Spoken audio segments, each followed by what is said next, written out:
মহাসাগরের তার চাইতে পৃথিবীর মধ্যে আল্লাহ রাব্বুল আলামিন পাওয়ার দিয়েছে সবচাইতে মানুষের। জোরে বলেন সুবহানাল্লাহ। পৃথিবীর মধ্যে সবচাইতে পাওয়ার দিয়েছে আল্লাহ রাব্বুল আলামিন জিন আর ইনসানের। আল্লাহ রাব্বুল আলামিন বলেন মা খালাকুতুল জিন্না ওয়াল ইনসা ইল্লা লিয়াবুদুন। বলেন আল্লাহু আকবার। আল্লাহ রাব্বুল আলামিন বলেন আমি জিন আর ইনসানকে সৃষ্টি করেছি একমাত্র আমার ইবাদত বন্দেগী দাসত্ব আর গোলামি করার জন্য। জোরে বলেন সুবহানাল্লাহ। আল্লাহ রাব্বুল আলামিন জিন আর ইনসানকে বানাইলেন, পাঠাইলেন দুনিয়ার মধ্যে আল্লাহর ইবাদত বন্দেগীর জন্য। কিন্তু জিন আর ইনসান যদি আল্লাহর ইবাদত না করে, বন্দেগী না করে, দাসত্ব করে না করে, গোলামি না করে, তাহলে কি বেহেশতে যাবে? বেহেশতে যাওয়া যাবে? আওয়াজ দিয়ে শোনেন, অল্প লোক হলেও যদি আওয়াজ দেন বেশি, অল্প লোকেরাই কিন্তু গোটা দুনিয়া শাসন করেছেন। জোরে বলেন সুবহানাল্লাহ। 313 জন সাহাবী। যদি আমার পৃথিবীর মধ্যে, আমার জমিনের মধ্যে আমার বান্দারা, আমার বান্দিরা আমার বন্দেগী করে, দাসত্ব করে, গোলামি করে, আমি আল্লাহ রাব্বুল আলামিন তাদেরকে জান্নাতুল ফেরদাউস দান করব। জোরে বলেন সুবহানাল্লাহ। আমার ভাইরা ও আমার বন্ধুরা, আল্লাহ রাব্বুল আলামিন বলেন এই জন্য নামাজিরা নামাজ পড়ে নেকি মিলে কত, আর বেনামাজি বসে থাকে পশু পাখির মতো। কথা বল ঠিক না? ঠিক। আর যে জন নামাজ পড়ে না সে তো শয়তানের নানা। আমরা তো সবাই নামাজ পড়ি না? আমার বন্ধুরা, আমরা কত ভাগ্যবান। আমি যেটা বুঝাইতে চাইতেছি, আমাদের 1 লক্ষ মতান্তরে 2,24,000 পয়গাম্বরের মধ্যে সবচাইতে সর্বশ্রেষ্ঠ পয়গাম্বর হলো আমাদের নবী হযরত মুহাম্মদ রাসূলুল্লাহ সাল্লাল্লাহু আলাইহি ওয়াসাল্লাম। আমাদের নবী যেরকম দামি, নবীর উম্মত গুলিও হলো দামি। ধরে বলেন সুবহানাল্লাহ। এই যে বললাম একবার সুবহানাল্লাহ সুজিয়া বাদশা সুলাইমানের মতো নবী, 2700 মাইল জাহাজ, 2700 মাইল লম্বা একটা জাহাজ জমিন থেকে আসমান হলো 10 মাইল উপরে। কিন্তু ওই সাধারণ আমাদের নবীর একজন সাধারণ উম্মতের সুবহানাল্লাহ সুজিয়া জাহাজটা ল্যান্ড করছে জমিনে। তাহলে আমরা কত দামি। আমরা যেরকম দামি আমাদের নবীও হলো সেই রকম দামি। জোরে বলেন মারহাবা। আমার ভাইরা, আমার বন্ধুরা, আল্লাহ রাব্বুল আলামিন এই জন্য বলছে মা খালাকতুল জিন্না ওয়াল ইনসা ইল্লা লিয়াবুদুন। যারা আমি আল্লাহ রাব্বুল আলামিন জিন আর ইনসানকে সৃষ্টি করেছি একমাত্র আমার ইবাদত করার জন্য, বন্দেগী করার জন্য, দাসত্ব করার জন্য, গোলামি করার জন্য। আমার বন্দেগী করবে, দাসত্ব করবে, গোলামি করবে। আর আমি আল্লাহ চুপ করে থাকবো না। আমি আল্লাহ ঠাস করিয়া বেহেশতে দিয়ে দেবো। জোরে বলেন সুবহানাল্লাহ। আমরা বেহেশত চাই কি চাই না? 2 হাত তুলে দেখান।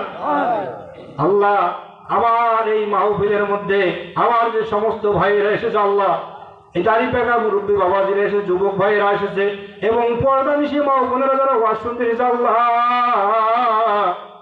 তুমি সবাইকে জান্নাতুল ফেরদাউসের মেহমান না বানাইয়া এই দুনিয়া থেকে কবরে নিও না। বলে আল্লাহু আমিন। ধন্যবাদ। 2 দিনের দুনিয়াতে কত জনের দেখা, হাসি খুশি সব ছেড়ে যেতে হবে একা। যাওয়ার জন্য নেওয়ার জন্য আসবে একটা কাঠের গাড়ি, সেই গাড়িটার শেষ স্টেশন কবর হবে বাড়ি। বলেন ঠিক কিনা? তো আল্লাহ রাব্বুল আলামিন বাদশা সুলাইমান আলাইহিস সালামকে বললেন, বাদশা সুলাইমান, তোমার আব্বাও নবী, তুমিও নবী, তোমাকে আমি এমন বাদশাহী দিলাম তুমি গোটা দুনিয়া চালাও। জোরে বলেন সুবহানাল্লাহ। কিন্তু বাদশা সুলাইমান আলাইহিস সালাম, ভালোভাবে শোনেন, বাদশা সুলাইমান আলাইহিস সালাম, আমি বললাম যে আমাদের নবী হলো দোজাহানের নবী, দোজাহানের বাদশা সুলাইমান হলো গোটা দুনিয়া বাদশা। এই জন্য সুলাইমান দাদে মুলকে সেরওয়ারি সুদমতি খাতে মাতায় দাও পরি, মানে আল্লাহর পরে বাদশাহ সুলাইমান যতগুলা মাখলুকাত আছে সবাই বাদশাহ সুলাইমানের ভাষা বুঝতেন। জোরে বলেন সুবহানাল্লাহ। পিপিলিকা ভাষা বুঝতেন, পাখিরা ভাষা বুঝতেন, সবাই ভাষা বুঝতেন। আমাদের বাদশাহ সুলাইমান আলাইহিস সালাম সবার ভাষা বুঝতেন। জোরে বলেন সুবহানাল্লাহ। কিন্তু সেই বাদশাহ সুলাইমান আলাইহিস সালাম একদিন রাজ্যের মধ্যে ঘোষণা দিছে। কি দিছে? ঘোষণা দিছে। মন্ত্রী মিনিস্টার সবাইকে ডাকে বলতেছে, এই বাদশাহ সুলাইমান আলাইহিস সালামের 3 লক্ষ জিন মন্ত্রী, 3 লক্ষ মানুষ মন্ত্রী নিয়ে সভা সংসদ বসে। কিন্তু বাদশাহ সুলাইমান আমাদের বাংলাদেশের মতো বাদশা না, ইন্ডিয়া, পাকিস্তান, অন্য অন্য দেশগুলো যদি নাম বলি অনেক সময় লাগবে, পৃথিবীর কোন দেশের মতো বাদশা না, উনি হলেন গোটা দুনিয়ার বাদশা। সেই বাদশা সুলাইমান আলাইহিস সালাম কি আল্লাহ রাব্বুল আলামিন বলছে, বাদশা সুলাইমান বয়স তো অনেক হয়ে গেছে, বাদশাহী তো বহুত করলেন, বিয়ে শাদী করেন, জোরে বলেন সুবহানাল্লাহ। কিন্তু বাদশা সুলাইমান আলাইহিস সালাম এলান দিয়ে দিলেন মন্ত্রী মিনিস্টারদেরকে দিয়া যে আমার জন্য একটা ভালো মেয়ে দেখেন। কি দেখেন? ভালো মেয়ে দেখেন। মা যদি ভালো হয় তাহলে সন্তান সন্ততিও আল্লাহ ভালো দিবে। জোরে বলেন সুবহানাল্লাহ। বাপ যদি ভালো হয় ছেলে মেয়েও ভালো হবে। জোরে বলেন সুবহানাল্লাহ। কথা কি বুঝে দেখতেছে না খারাপ লাগতেছে? তো বাদশা সুলাইমান আলাইহিস সালাম মন্ত্রী মিনিস্টারদেরকে নিয়ে বললেন যে তোমরা আমার জন্য একটা ভালো মেয়ে দেখো। তা বললেন মন্ত্রী মিনিস্টারেরা যে বাদশাহ আপনি কেমন মেয়ে খুঁজতেছেন? বাদশাহ সুলাইমান আলাইহিস সালাম বললেন, আমি যে মেয়েটাকে বিয়ে করব ওই মেয়েটার 6টা গুণ থাকতে হবে। কয়টা গুণ? 6টা গুণ। পর্দা কি মা বোনেরা আছে? মা বোনদের ওয়াজ বেশি করে শোনাইতে হবে, কারণ আমরা তো বিভিন্ন জায়গায় ওয়াজ শুনি, তাই না? বাদশাহ সুলাইমান আলাইহিস সালাম বললেন, ওলিউল্লাহ ভাই নাকি আপনি? সামনে আসেন। বাবা আমারও সিনিয়র, আসেন উপরে আসেন। কমান ফলো করেন, এই তো আসেন উপরে আসেন। ওই মেয়েটার 6টা গুণ হবে। কয়টা গুণ? শুনতেছেন তো? কয়টা গুণ? ওই মেয়েটার 1 নম্বরে হলো আল্লাহ হইতে হবে, মানে তাকওয়াবান হইতে হবে। জোরে বলেন সুবহানাল্লাহ। 2 নম্বরে হলো আমানতদারিতা হতে হবে, মানে আমানতদারিতা হতে হবে। ওয়াজ শুনলে বুঝতে পারবেন। 3 নম্বরে বললেন পর্দাশীল হইতে হবে। কি হইতে হবে? পর্দাশীল, ভালোভাবে শোনেন। 4 নম্বরে বললেন চরিত্রবান হতে হবে। 5 নম্বরে বললেন সুন্দরী হইতে হবে। 6 নম্বরে বললেন ভালো বংশের মেয়ে হইতে হবে। কোন বংশের? ভালো বংশের। কয়টা গুণ? আমার পর্দার মা বোনের আওয়াজটা ভালো করে শুনবেন। 6টা গুণের কথা বাদশাহ সুলাইমান আলাইহিস সালাম বললেন। কিন্তু 6টা গুণের কথা শুনিয়া রাজ্যের মধ্যে যখন ঘোষণা হয়ে গেল, তখন কামার কুমার তাঁতি জেলে ব্যবসায়ী, চাকুরিজীবী ব্যবসায়ী, দুনিয়ার মধ্যে যা আছে পৃথিবীর মধ্যে সবার কানে কানে এলানটা পৌঁছে গেছে। জোরে বলেন সুবহানাল্লাহ। বাদশাহ সুলাইমান ঘোষণা দিয়েছে আর আল্লাহ রাব্বুল আলামিন এটা পৌঁছানোর দায়িত্ব নিয়েছেন। জোরে বলেন সুবহানাল্লাহ। ঠিক এমন সময় বাদশাহ সুলাইমান আলাইহিস সালাম এই 6টা গুণের কথা বলার পর একজন জেলে ওই বাদশার কথাটা শুনতে পাইছে। পাওয়ার পরে বাড়িতে গিয়ে ওনার বেগমের বলতেছে, বেগম আমরা কিন্তু যারা গরিব মানুষ তারা যদি নিজেদের স্ত্রীকে বেগম বলি, তো যারা ধনী মানুষ এনারা বলে দেখছেন ওই যে জমিরহাট প্রামাণিক পাড়ার ছেলেটা ভ্যান চালায়, উনি আবার ওনার স্ত্রীকে বেগম বলে ডাকতেছে। জোরে বলেন নাউজুবিল্লাহ। নিজের স্ত্রীকে যত সম্মান দিবেন, যত মর্যাদা দিবেন, আপনার স্বামী আপনার নিকট বিরাট পাওয়ারফুল ব্যক্তি। জোরে বলেন সুবহানাল্লাহ। আপনার স্বামীর নিকট আপনার স্বামী একটা এসপি, আপনার নিকট আপনার স্বামী একটা জজ, আপনার নিকট আপনার স্বামী একটা প্রধানমন্ত্রী মনে করতে হবে। জোরে বলেন সুবহানাল্লাহ। আর যুবকেরা মনে করতে হবে আমার স্ত্রী আমার নিকট সবচেয়ে পৃথিবীর মধ্যে সুন্দরী নারী, মরিয়ম, বিবি, আসিয়া, রহিমা, খালেদা, হাসিনা, খাদিজা, এদের মতো। জোরে বলেন না সুবহানাল্লাহ। তাহলে দেখবেন ওই ঘরটা হবে জান্নাতি ঘর। জোরে বলেন সুবহানাল্লাহ। কিন্তু আমরা যারা গরিব স্ত্রীদেরকেও দাম দেই না, স্ত্রীরা আমাদেরকে মানতে চায় না। তো জেলে এই এলানটা শোনার পর বাড়িতে চলে গেছে। যাওয়ার পর স্ত্রীটা বলতেছে, বেগম রে আজকে তো বাজারে গিয়েছিলাম, বাদশাহ সুলাইমানের একটা এলান পাইলাম, বাদশাহ সুলাইমান আলাইহিস সালাম নাকি বিয়ে করবে।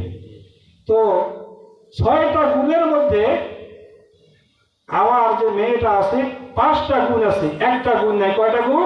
একটা গুণ নাই। একটা গুণ। ভালোভাবে শোনেন, কয়টা গুণ নাই? একটা গুণ। যে কয়টা গুণ আছে, 6টা গুণের মধ্যে 5টা গুণ আছে। ওনার স্ত্রীরে বলতেছে, জেলে ওনার বিবিরে বলতেছে, কিন্তু ওনার বিবি বলতেছে আপনার খেয়ে দিয়ে কাম নাই, আমরা জেলে মানুষ, গরিব মানুষ, বাচ্চা সবাই মানুষ বিয়ে করবে আমাদের মেয়েকে। মানে জেলে বলতেছে যে আমার মেয়ের তো 5টা গুণ আছে, একটা গুণ যদি থাকতো তাহলে প্রস্তাব দেওয়া হতো। এই সময় ওনার জেলের স্ত্রী ওনার মেয়েটার মাথায় তোল দিতেছে, তোল।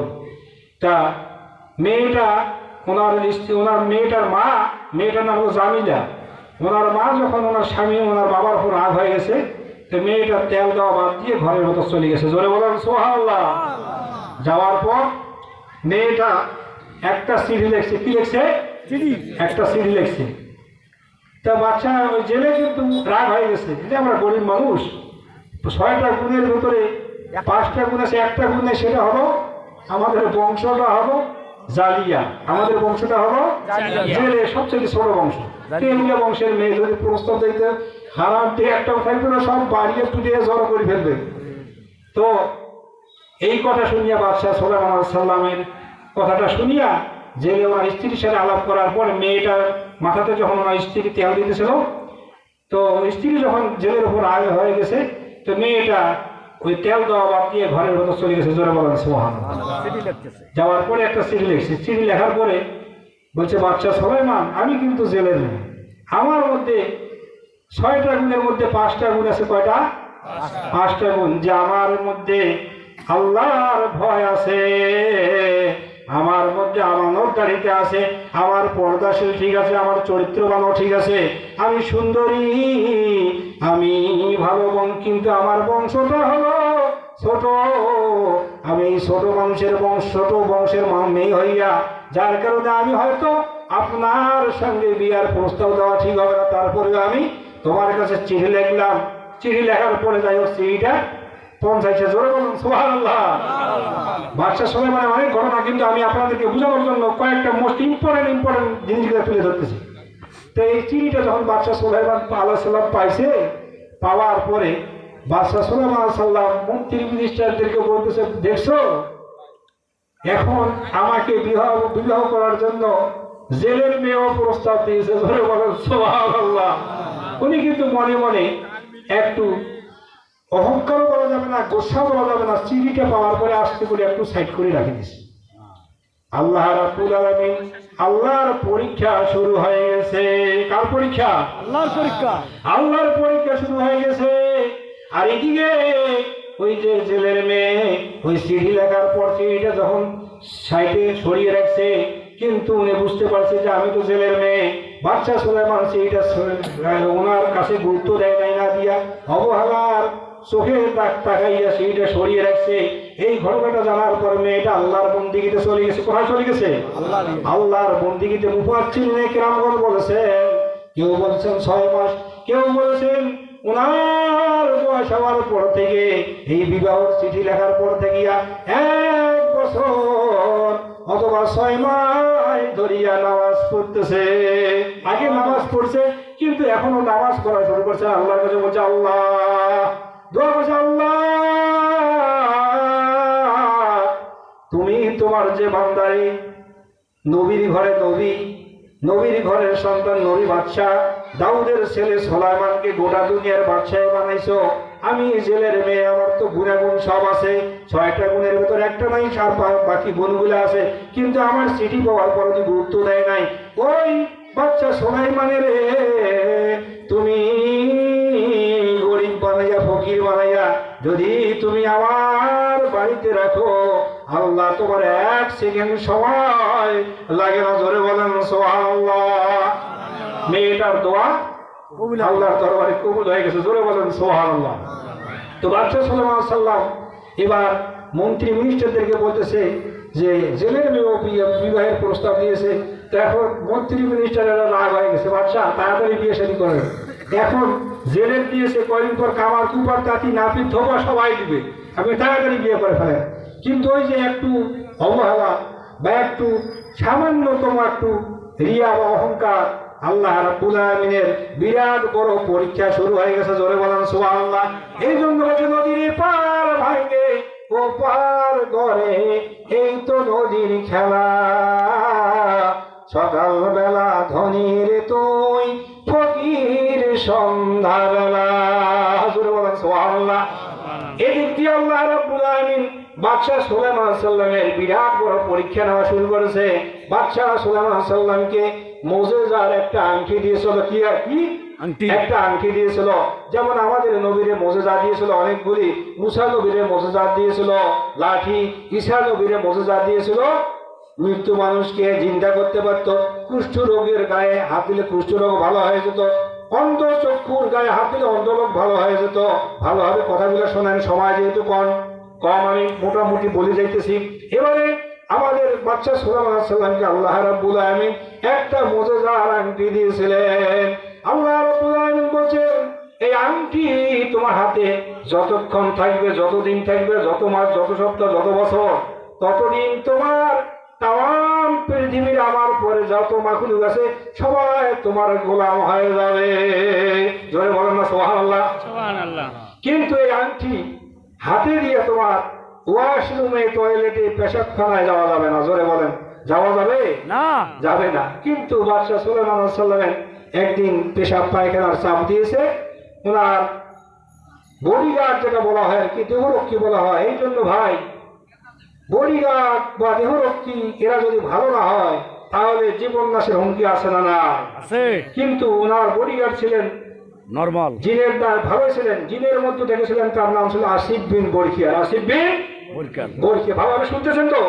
কথাগুলো কি বুঝা যাচ্ছে? যাচ্ছে যাচ্ছে। আসিফ বিন বরখিয়া। আর জিনদের ভেতরে একজন ছিল, তার নাম ছিল শয়তানের। জিনদের ভেতরে নাম ছিল সকরা। সকরা কেউ বলছে সরকিয়া বা সকরা। তো বাদশাহ সুলাইমান আলাইহিস সালাম যখন টয়লেটে গেছে, ওয়াশরুমে গেছে, আংটিটা আসিফ বিন বরখিয়ার দিয়ে চলে গেছে। বলছে, আমি ওয়াশরুম থেকে আসার পরে আমাকে আবার দিয়ে দিও। আর ওই সিংহাসনের পাশে, ডাইন পাশে দাঁড় করে রাখছে, যে সিংহাসনটা ভালো আসবে, সেটা ভালোভাবে পাহারা দাও। কিন্তু ওয়াশরুম থেকে বাইরে নাই হইতে ওই যে সকরা জিন, যেটা শয়তানদের যেটা লিডার, এ আসিয়া মানুষের রূপ ধারণ করিয়া, মানে বাদশাহ সুলাইমানের পুরাপুরি হুবহু রূপ ধারণ করিয়া ওই আংটিটা ওই আসিফ বিন বরখিয়ারে বলছে, আমি বাদশাহ সুলাইমান, আংটি দিয়ে দাও। আচ্ছা। কিন্তু আসিফ বিন বরখিয়া বুঝতে পারলে আংটিটা দিয়ে দিয়েছে। আংটিটা যখনই সকরা পাইছে, পাওয়ার পর আংটিটা হাতে দিয়া উনি রাজ্যের মধ্যে ঘোষণা করে দিয়েছে, এখন থেকে বাদশাহ সুলাইমান আমি। এখন থেকে যদি কেউ বাদশাহ দাবি করে, উনি হলো নকল। উনি কি বাদশাহ? নকল। নকল বাদশাহ, ওনার কথা মানা যাবে না। এই কথা বলার পরে বলছে যে ওনাকে যেখানে পাবেন, নকল বাদশাহ সুলাইমান কেউ যদি দাবি করে, যেখানে পাবেন সেখানে ধরবেন, পিটাইবেন, মারবেন, বক্সিং নেবেন, এরকম করবেন। এই কথা শোনার পর আসিফ বিন বরখিয়া ওনাকে আংটিটা দিয়েছেন। আংটি নিয়ে উনি মনে করেন মন্ত্রী মিনিস্টারকে ডাক দিয়া সংসদে বসে গেছে। যাওয়ার পরে এখন মন্ত্রী মিনিস্টারদেরকে ডাক দিয়া সভা সংসদ করিয়া এখন মনে করেন দেশ চলা শুরু করছে। এখন দেশের মধ্যে দেখি মারামারি, হানাহানি, ডাঙ্গা হাঙ্গামা, খুন খারাপি, লুটতরা, ছিনতাই, চাঁদাবাজি আছে না নাই? আরে আছে না নাই? এটা এখন থাকি, এটা আগে থেকে শুরু হয়েছে। এখন থাকি আগে আমার থেকে। কথা কি বুঝতেছেন? ঠিক। যখন শুরু হয়ে গেছে, তো 2 মাস যায়, 3 মাস যায়, 4 মাস যায়, 5 মাস যায়, এরকম ভাবে যখন দেখতেছে দেশের ভেতর একটা অরাজকতা। বাদশাহ সুলাইমান দেশ যখন চালাইছেন, দেশের ভেতরে মারামারি নাই, হানাহানি নাই, দাঙ্গা হাঙ্গামা কিছুই নাই। কিন্তু এখন তো দেখতেছি দেশ অস্থিরতার মধ্যে পড়ে গেছে। এই জন্য বাদশাহ সুলাইমান তো মনে হয় আসিফ বিন বরখিয়া দেখতেছে যে বাদশাহ মনে হয় সুলাইমান তো এটা না। একদিন জিন কিন্তু জিনকে চিনতে পারে, জিন কিন্তু জিনকে চিনতে পারে, চোরে কিন্তু চোরকে চিনতে পারে, আলেম ওলামাদেরকে চিনতে পারে। জোরে বলেন সুবহানাল্লাহ। আসিফ বিন বরখিয়ার একদিন ভালোভাবে তাকায় দেখতেছে, এটা তো বাদশাহ সুলাইমান না, এরা কিন্তু মারামারি হয় নাই, দাঙ্গা গাও হয় নাই, খুন খারাপি হয় নাই। তো এই কথা দেখিয়া উনি সমস্ত জিনগুলোকে বলতেছে, আরে আমরা যে এখন বর্তমান যে বাদশারা আমাদের দেশ চালাইতেছি, ইনি তো বাদশাহ সুলাইমান না, ইনি তো নকল। আসল বাদশাহ আমাদের কোথায় গেল? এই যে এইদিকে বাদশাহ সুলাইমানকে মারিয়া পিটাইয়া ওই যে নদীর পাড়ে রাখিয়েছে। কোথায়? নদীর পরে। নদীর পাড়ে রাখিয়েছে। নদীর পাড়ে রাখি আসার পর ওই যে জেলের মেয়ে দোয়া করতেছে আল্লাহর দরবারে আমার দোয়া কবুল হয়ে গেছে। এদিক দিয়া ওই যে মেয়ের বাবা জেলে উনি মাছ বাড়তে গেছে, যাওয়ার পরে দেখে এত সুন্দর একটা যুবক, নুরানি চেহারা, কিন্তু এত সুন্দর যুবক, হৃষ্টপুষ্ট তাজা মোটা সুন্দর একটা যুবক নদীর পাড়ে পড়িয়েছে, কে জন্য ফেলে রাখছে, মারিয়া পিঠে রক্ত বেড়াচ্ছে, শরীর ফুলে গেছে। তো ওনাকে মায়া মহব্বত করিয়ে বাড়িতে নিয়ে গেছে। যাওয়ার পরে ওনার স্ত্রীটা বলতেছে যে একটা ছেলে পাইছে, অনেকদিন ধরে খুঁজতেছি, আমাদের কাজে লাগবে, জোরে বলেন সুবহানাল্লাহ। যাই হোক, ওনাকে চিকিৎসাপাতি করার পর, ওনাকে খাওয়া দাওয়া ভালোভাবে দেওয়ার পর, ওনাকে আস্তে আস্তে মাছ ধরতে নিয়ে যাচ্ছে নদীর মধ্যে, জোরে বলেন সুবহানাল্লাহ। কিন্তু যখন নদীর মধ্যে মাছ ধরতে নিয়ে গেছে, এখন দেখি আগে যেখানে মাছ পায় 1 মণ বা 2 মণ, এখন ওনার নদীতে ওনার জালের মধ্যে মাছ পায় মনে করেন শত শত মণ, জোরে বলেন সুবহানাল্লাহ। ওনার বরকত বাড়িয়ে দিয়েছে কে? আল্লাহ। আল্লাহ। এদিকে বাদশা সুলাইমানকে জিজ্ঞাসা করতেছে বাড়িতে দিয়ে যাওয়ার পর যে তোমার বাড়ি কোথায়, তোমার নাম কি? তো বাদশা সুলাইমান আলাইহিস সালাম বলতেছে, আমাকে যে মারছে, এই আমার আংটি যাওয়ার পর, আমার বাদশাহী যাওয়ার পর, এখন যদি জেলের কাছে পরিচয় দেয়, তাহলে জেলের কাছেও আমাকে এখন মার খেতে হবে, আর কথা বলে না, পরিচয় দেয় না। না দিয়া ওই মাছ মারে আর ওই জেলের বাসায় খায় আর থাকে, এরকম ভাবে 6 মাস চলে গেছে। কয় মাস? 6 মাস। কত মাস? 6 মাস। কেউ বলছে 1 বছর। তো যাই হোক, মনে করেন ধরে নিলাম 1 বছর। 1 বছর পর যখন 1 বছর হয়ে গেছে, তো ওনার নৌকার মাছ পায় ভালো। তো বাদশা সুলাইমানকে ওই জেলে বলতেছে, বাবারে অনেক দিন তো হয়ে গেল, আমার বাড়িতে অনেক দিন হয়ে গেল, আচ্ছা বলো তো বাবা, আমার বাড়িতে আমরা কতজন? আমার কথা বুঝতেছে? বলছে আমার বাড়িতে আমরা কতজন? তো বলছে আপনি আর খালা আর আমি, আমরা কয়জন? 3 জন। বাবারে আমার বাড়িতে আরো একজন আছে, তুমি যাও না? বলে না। ওই মেয়েটা এমন মেয়ে ছিল, উনি যে গোসল করার পর কাপড়গুলো বাইরে শুকাইতে দিত, বাইরে দেয় নাই, ঘরের ভেতরে শুকাইতে। জোরে বলেন সুবহানাল্লাহ। ওনার কোনোদিন আওয়াজ শুনতে পায় নাই, ওনার কোনো কাপড় চোপড় দেখতে পারে নাই।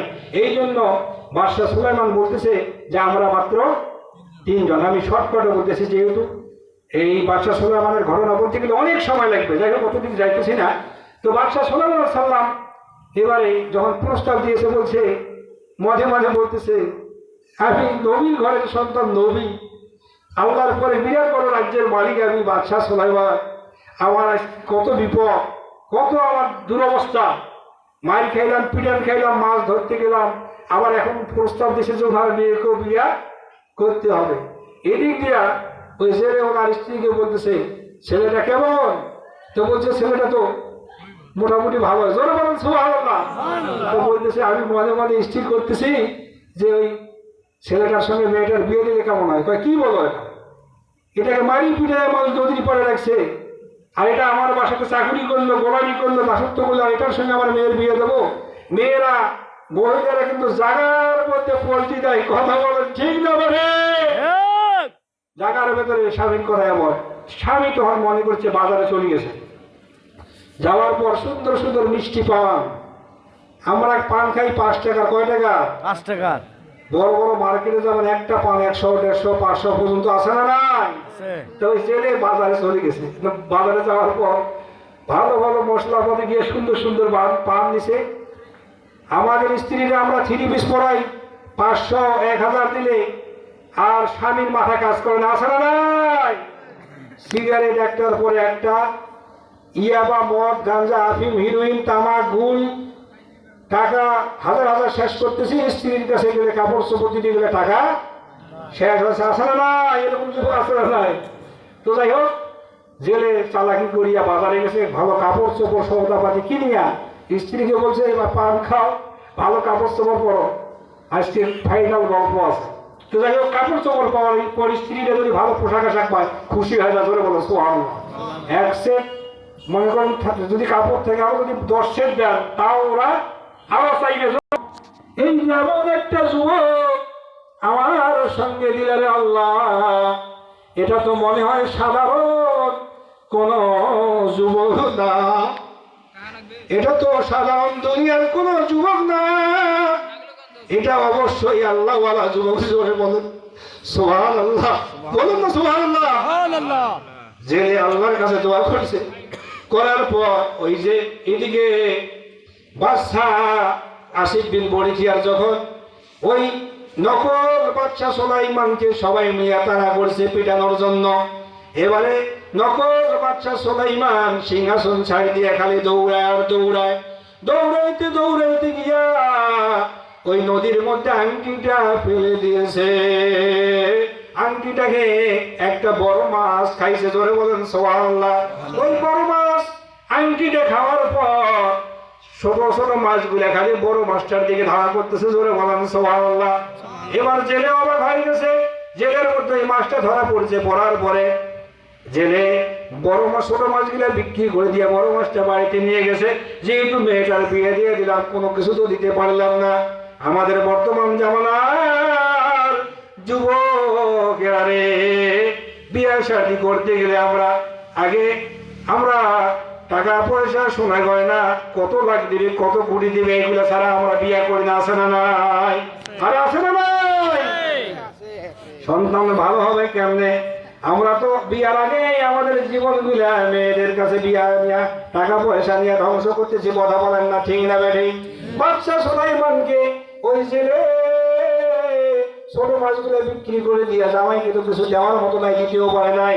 এবার বড় মাছটা নিয়ে আসিয়া মেয়েকে বলছে, মা এই বড় মাছটা নিয়ে আসলাম, ভালোভাবে রান্না বান্না করো, জামাইকে সুন্দরভাবে খাওয়া দাওয়া দিতে হবে, জোরে বলেন সুবহানাল্লাহ। আমার ভাইরা ও আমার বন্ধুরা ও আমার পর্দা নিশি মা ও বোনেরা, আপনারা চট্টগ্রাম যদি যান, আমি চট্টগ্রামে 9 বছর ছিলাম। কয় বছর? 9 বছর। চট্টগ্রামের মানুষ নোয়াখালী, লক্ষ্মীপুর, ফেনী, কুমিল্লা, চট্টগ্রাম, বরিশাল, পটুয়াখালী, পিরোজপুর, ঝালকাঠি, বরগুনা, যদি কথাগুলা বলি ওই দিঘা, যদি আমি জেলাগুলার নাম বলি, গোটা বাংলাদেশের জেলাগুলার নাম আমার বলতে 5 মিনিট সময় লাগবে না। কয় মিনিট? 5 মিনিট। কিন্তু ওই এলাকার লোকেরা আলেম ওলামাদের এত ভালোবাসে, আলেম ওলামাদের পাইলে এত খাওয়ায়। আমরা আমাদের নতুন জামাই এবং নতুন জামাই মেহমানদের এরকম আপ্যায়ন করতে পারি না। কিন্তু জেলে বড় মাছটা নিয়ে মেয়ের কাছে গেছে, যাওয়ার পরে বলছে, মা আজকে জামাইরে ভালোভাবে আপ্যায়ন করতে হবে, এতদিন ছিল আমাদের বাসার কর্মচারী, এখন তো আমার জামাই হয়ে গেছে। মা জীবনে কত মাছ মারলাম এই নদীতে, অন্যদিন মাছ পাই অল্প, কিন্তু আল্লাহ এটা কোন বান্দা, আল্লাহ এত পরিমাণে মাছ দিয়েছে আমাদের সংসারটাকে ধনী করার জন্য, বলেন সুবহানাল্লাহ। মেয়ের মাছটা রান্না কাটাকাটি করার পর ওই যে বাদশা সুলাইমানের আংটিটা পেয়ে গেছে, জোরে বলেন সুবহানাল্লাহ। কিন্তু ওই যে জেলে বাদশা সুলাইমান আলাইহিস সালাম ওই জেলের মেয়ে জামিলা আংটিটা পাওয়ার পর ওনার মাকে দেখাইছে। ওনার মা আর ওনার মেয়ে ওই আংটিটা নিয়ে খ্রিস্টানের এক পাদ্রীর কাছে গেছে। যাওয়ার পরে বলছে যে, ওরে খ্রিস্টানের পাদ্রী, দেখো তো এই আংটিটা কিসের? খ্রিস্টানের একজন পণ্ডিত পাদ্রী বলতেছে, তোমরা তাড়াতাড়ি করে চলে যাও, এই যে বাদশা সুলাইমানের আংটি হারাইছে এইটা খোঁজার জন্য গোটা দেশটা তন্ন তন্ন হয়ে খুঁজতেছে, তোমরা চোরের অপরাধে ধরা পড়ে যাবে, তাড়াতাড়ি বাড়িতে চলে যাও। এই আংটি নিয়ে বাড়িতে চলে এসে আসার পরে যখন বাসরাতে স্বামী আর স্ত্রীর ঘরে যখন, মানে জামিলার ঘরে যখন, জেলের মেয়ে জামিলার ঘরে যখন বাদশা সুলাইমান দরজাতে পাড়া দিয়েছে, দেখতেছে এটা এমন একটা মেয়ে, আমরা তো মনে করি আমাদের দেশের যারা সুন্দরী সুন্দরী মহিলা, 2-1টার নাম বলবো নাকি? মমতাজের নাম আছে না নাই? যার গান এমন কোন মানুষ শোনেন কি শোনে না? আর আছে না নাই? একটা গান গাইলে 6 লাখ 9 লাখ 10 লাখ আছে না নাই? আর সাকিব আল হাসান যদি একটা ক্রিকেট খেলার মধ্যে 6টা ছক্কা মারে, দেখবেন কোটি কোটি টাকা দেওয়ার মানুষ আছে না নাই? আজকে এই জমিরহাট প্রামাণিক পাড়ায় আমরা যে কত দূর থেকে আসিয়া মহাবী করতেছি, আপনারা যারা এসেছেন দেখবেন দান খয়রাতের সময় আল্লাহর এমন কোন বান্দা বাইর হবে না মসজিদের উন্নয়ন করবে 10,000 20,000 টাকা দেওয়ার মতো লোক বাইর হবে না, এমন বান্দা আছে না নাই? যাদেরকে দাওয়াত করেছেন তারা দেওয়ার হয়তো মনে হয় এখানে কেউ দেখতেছি না, প্রধান অতিথি দ্বিতীয় অতিথি আছে না নাই? আর আছে না নাই? আমার ভাইরা, আমার বন্ধুরা, আমার মুরব্বী বাবাজিরা, এবারে বাদশাহ সুলাইমান ওই ঘরের দরজার মধ্যে গিয়ে দেখে অপূর্ব এক সুন্দরী রমণী ঘরের মধ্যে বসে আছে। লাইট নাই, কিছু নাই, ওনার চেহারাতে ঘরটা আলোকিত হয়ে গেছে। জোরে বলেন সুবহানাল্লাহ, আরে বলেন না সুবহানাল্লাহ। সুবহানাল্লাহ ওয়া বিহামদিহি সুবহানাল্লাহিল আযীম। দুই একটা দোয়া শুনেন ফাঁকে ফাঁকে। সুবহানাল্লাহ ওয়া বিহামদিহি আদাদা খালকিহি ওয়া রিদা নাফসিহি ওয়া জিনাতা আরশিহি ওয়া মিদাদা কালিমাতিহি। আল্লাহর নবী বলেছেন, এই দোয়াগুলো যদি আল্লাহর কোনো বান্দা বান্দি মুসলমান ইমানদার নরনারী যদি দুনিয়ার জমিনে পড়ে, ফেরেশতারা তার জন্য নেকি লিখতে লিখতে ক্লান্ত হয়ে যাবে। কলম যে বসাবে লিখতে, দুনিয়া ধ্বংস হবে না, আর কলম উদ্ধ হবে না, লেখা বন্ধ হবে না। জোরে জোরে বলেন সুবহানাল্লাহ। এবারে বাদশাহ সুলাইমান স্ত্রী কাছে যখন যাবেন, স্ত্রী ওই আংটিটা হাতের মধ্যে ঢুকাই দিয়েছেন। জোরে বলেন সুবহানাল্লাহ। আমি শর্টকাটে বলতেছি, আংটিটা পাওয়ার পর বাদশাহ সুলাইমান এখন বলতেছে, আমি যদি এখনো বলি যে আমি সেই বাদশাহ সুলাইমান, আমি সেই বাদশাহ সুলাইমান, তাহলে মনে করবে কর্মচারীকে মারিয়া পিটাইয়া নাক মুখ ফাড়াইয়া কেন নদীর পরে ফেলে দিয়েছে। কথা বলুন না, ঠিক না বেঠিক? এখনো পরিচয় দেয় না বাদশাহ সুলাইমান, এখনো পরিচয় দেয় না। কিন্তু বাদশাহ সুলাইমান স্ত্রীর কাছে যাওয়ার আগে গল্প করতেছে, ও আমার বিবি রে, ও আমার বেগম রে, আমি তোমার কাছে কয়েকটা কথা জানতে চাই। বলেন, ও আমার স্বামী কি বলতে চান বলেন। যে তোমার বিবাহ শাদী করার আগে কোন পছন্দ করা যুবক ছিল নাকি? শুনতেছে? কথাকে বোঝা যাইতেছে যে আমাকে বিবাহ করার আগে তোমার পছন্দনীয় কোন যুবক ছিল নাকি? যদি যুবক থাকে তাহলে তুমি আমার কাছে যদি বলো, আমি ওই যুবকের সঙ্গে তোমাকে বিবাহ দেওয়ার ব্যবস্থা করে দেব। আমি তার আগে তোমাকে কোনো স্পর্শই করব না। জোরে বলেন সুবহানাল্লাহ, বলেন না সুবহানাল্লাহ। এবারে বাদশাহ সুলাইমান ওই মেয়েটাকে এরকম ভাবে যখন ওনার স্ত্রীকে বলতেছে, ওনার বেগম, ওনার স্ত্রী বলতেছে, আমি এমন একটা স্বামী চাইছিলাম। উনি ঘোষণা দিয়েছিলেন 6টা গুণ ওনার রাজ্যের মধ্যে কোন মেয়ের যদি থাকে, ওই মেয়েটাকে আমি বিবাহ করব। কিন্তু আমার 6টা গুণের মধ্যে 5টা গুণ ছিল, একটা ছিল না। আমার সেই গুণটা হলো, আমার বংশটা হলো জালিয়ারা বংশ। জোরে বলেন সুবহানাল্লাহ। এই জন্য আমি ওই যুবকটার কথা এখনো স্মরণ করি। বাদশাহ সুলাইমান মুসকি মুসকি আসতেছে, আরে ওই যুবক হইলাম, ওই বাদশাহ হইলাম আমি, নবী সুলাইমান। জোরে বলেন সুবহানাল্লাহ। এই জন্য বলছে, বা সুলাইমা দাগে মুলকে সেলমা জিন্নে নিয়ামত হায় তু, সবচেয়ে বড় কর নিয়ামতে দিনদার তু। আল্লাহ রাব্বুল আলামিনের জন্য বলেন, কুলিল্লাহুম্মা মালিকাল মুলকি তুতিল মুলকা মান তাশাউ ওয়া তানজিউল মুলকা মিম্মান তাশাউ ওয়া তুইজ্জু মান তাশাউ ওয়া তুজিল্লু মান তাশাউ বিয়াদিকাল খায়র ইন্নাকা আলা কুল্লি শাইইন কাদির।